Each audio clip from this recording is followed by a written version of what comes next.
Last thing that I'll say is if you look at what precipitated some of the 2008 financial crisis, you saw a number of bilateral, bespoke, non-reported transactions happening between financial counterparties, which then got repackaged and releveraged again and again and again, such that no one knew how much risk was in that system until it all fell apart. If you compare that to what happens on FTX or other major cryptocurrency venues today, there's complete transparency about the full open interest. There's complete transparency about the positions that are held. There's a robust, consistent risk framework applied, and we're excited to work with the CFTC on our U.S.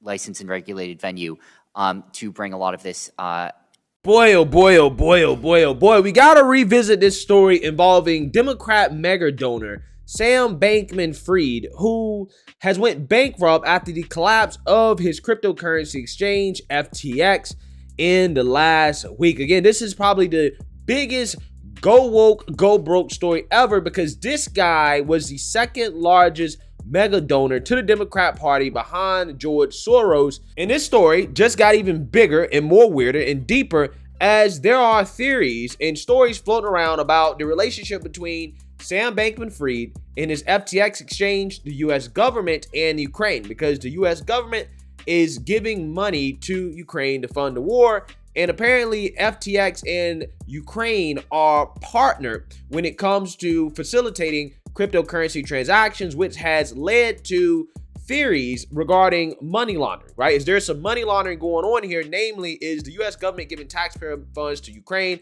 Ukraine then funneling those funds into FTX exchange and then back into the wallets of Democrats through political campaign donations. So I'm going to talk about this theory, okay, the story that is floating around conservative circles and shed some light on it. But first, I want to play this clip to give you guys a better understanding of this whole financial fraud situation involving Sam Bankman-Fried and FTX. Take a look. This is Sam Bankman-Fried. People call him SBF. He's the founder of FTX. He also controlled a crypto hedge fund called Alameda Research, but that's all gone now. He wants you to think he's this sweet guy. He even brought in a famous YouTuber who called him the most generous man in the world. Yep, that happened. Truth is, Sam Bankman-Fried is a liar and a crook. His personal crypto, FTX token, was basically a Ponzi scheme hidden below layers of Moonbro jargon. He even went on Bloomberg's podcast and bragged about it. Yep, that happened. He used his Ponzi token as collateral to borrow billions of real dollars that he couldn't pay back. He then used those real dollars to build an empire out of dying companies like Voyager and BlockFi. This led Jim Cramer to call him the new JP Morgan. That's weird. It's not like Jim Cramer to promote a billionaire con artist. SBF sold people cryptos like Bitcoin, or so they thought. What they really bought from SBF was an IOU. But as long as everyone didn't cash in their IOU at the same time, the scheme worked. Until it didn't. This other a-hole who hates SBF came along and engineered a bank run with some passive-aggressive tweets. It worked. SBF didn't have enough money to repay everyone at once, and now his customers have lost everything. He'll be happy to know that this is exactly how every bank in the world operates. So where did all the money go? He misappropriated $4 billion trying to save his failing hedge fund. Whoops, that's a felony. He spent $21 million on Super Bowl commercials, $5 million for the big guy, $40 million in campaign donations. I wonder what he wanted in return. And everyone who's pointing at this story and saying, this is exactly why we need to regulate crypto. Remember that SBF stole billions. That's already a crime. And he spent a lot of it on bribing politicians. Also a crime, in order to create a crypto monopoly for himself. Government regulations don't protect the customers. They protect the crooks. That's exactly what SBF was trying to do. Yeah, so will this guy actually go to jail and serve time for this? What is obviously financial fraud? I'm not sure, okay? Because these finance guys, they never face the consequences for their actions. Like, you know, when they crashed the economy back in 2007, 2008, right? They actually got a bailout from the government. They got rewarded for it. Yeah, that's how deep the corruption goes. But I don't think that this guy bought an insurance policy big enough to get a bailout, right? But who knows? I'm just saying. Like that guy said at the end of that video there, the regulations aren't to protect the consumers. They are to protect the crooks, right? They're there to protect the crooks because crony capitalism always wins. And that is why corporate socialism is so rampant in this country, among both parties, to be quite honest with you. But let's talk about this story right here, okay? A story that is going viral.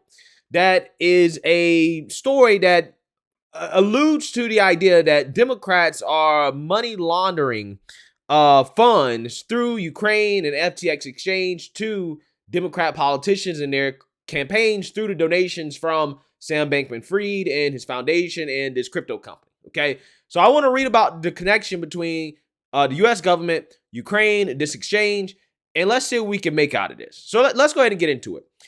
Ukraine invested in top Dem donors crypto company FTX as Biden administration funded war effort report.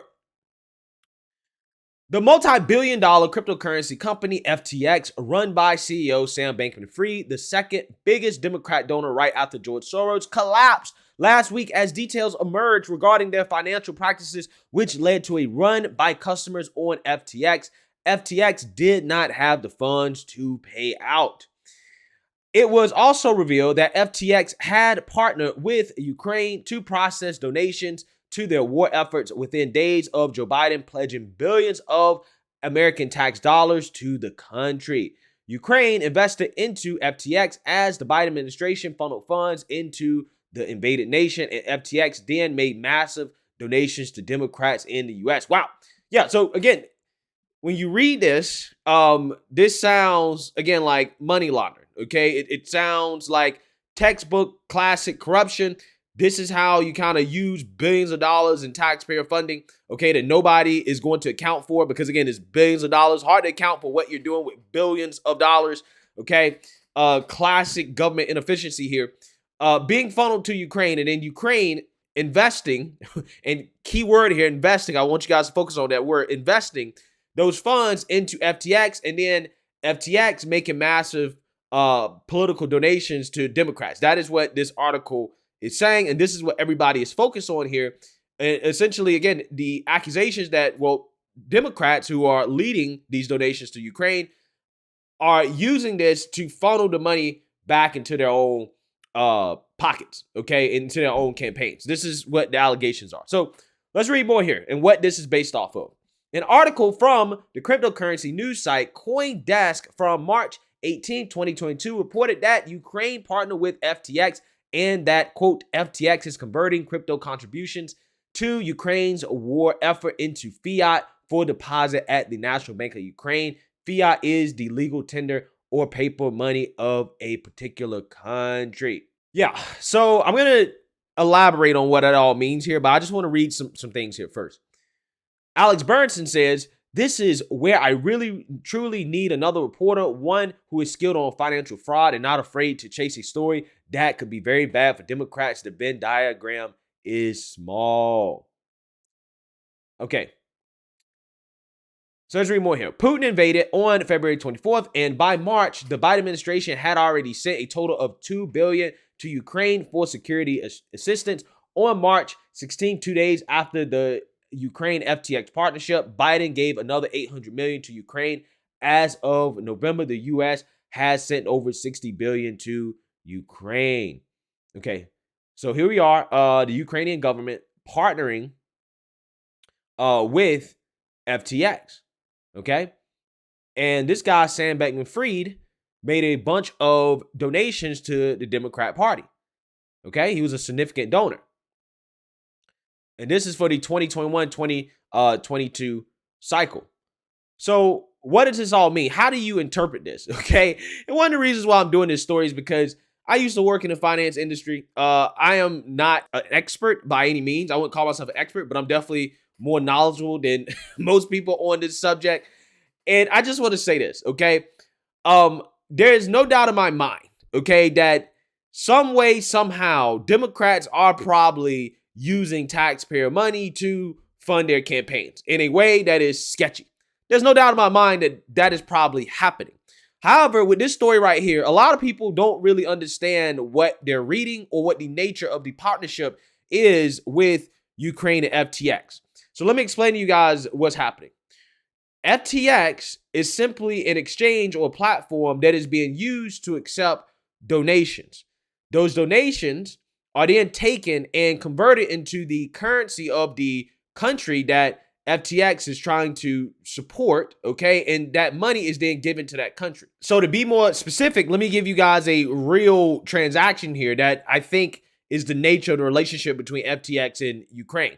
So for example, if I buy Bitcoin and I want to donate to Ukraine in Bitcoin, I would go through FTX and their platform to send my Bitcoin to them, and the exchange platform, the donation platform, they would then facilitate exchanging Bitcoin, converted that Bitcoin into fiat, which is the local currency of Ukraine, and then they transfer it to the bank in Ukraine that holds the fiat local currency. Okay, that's how that transaction would work. Now, what's not happening here, at least according to the details that we have, okay, according to this article right here, this is what all this is coming from. All of these theories are coming from this article right here, which details the relationship of FTX and Ukraine.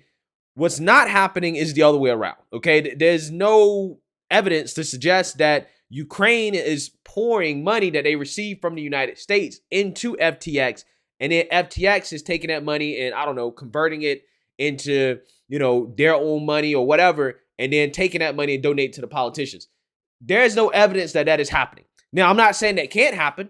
When you're talking about billions and billions and billions and billions and billions of dollars being sent to a country, yeah, I think it's important to audit those funds and to know where those funds are going. So that's not to say that, hey, maybe Ukraine could have put some money on this exchange. Okay, maybe some of that money could have got funneled back. I'm not saying it's not possible. But what I'm saying is that based off the evidence that we have now and the stories that are circulating, there is no evidence to suggest that that is exactly what is happening. I'm not saying it can't happen. I'm not saying it's not possible. What I'm saying is that there's no smoking gun here. But that doesn't necessarily mean that we shouldn't have audits. We definitely still should have audits, because I think the good thing about this story, even if it might not necessarily be the smoking gun that people think that it is, or the scandal that people think that it is that I think it does bring up the need for more audits of where the money is going. All these billions of dollars being poured into Ukraine, and Ukraine being connected to this platform that just went under for fraudulent financial activity. Yeah, we should be tracking how much money may have went into this exchange, if any. Okay, I think that is a question that should be asked. Where is the money going? Where is the money going, and how is it being used? Okay, but I guess, again, what I'm saying here, so people understand that the story that is being written about the potential money laundering happening is based off an article in which what they're detailing here is not money laundering. It's just FTX being used as a site to facilitate crypto donations to fund the war in Ukraine. But with that being said, I do think it is worth investigating whether or not there was funds that may have went into this exchange and then ultimately funneled to different causes or whatever, whether that be Democrat election campaigns or whatever. Yeah, it is worth investigating for sure. We have sent billions of dollars to a foreign country to fund a war, okay, that potentially could put us in a very bad situation. Yeah, we should know exactly where the money's going, okay? Who knows? It could be going into exchanges like this and then ending back up in the Democrats' pockets, right? Who knows? Who knows? I'm just saying, if I was a betting man, okay, I would bet there's one way or the other that Democrats are doing some sketchy stuff. Probably Republicans too. They probably all doing it. They're probably doing all types of sketchy stuff with our taxpayer money. This theory right here was just one of the more interesting ones that came out that, in my opinion, as of right now, I'm not seeing much evidence to support. But I think it is legitimate to ask questions and to say, hey, maybe let's look deep into it, okay? Because you never know what you might find. You go deep down this rabbit hole, again, you might actually do find that maybe that is what was happening. I don't know. I'm just saying it's worth a thought. Let me know what you guys think. Make sure you like, comment, and subscribe. Most importantly, share a Black conservative perspective. Peace.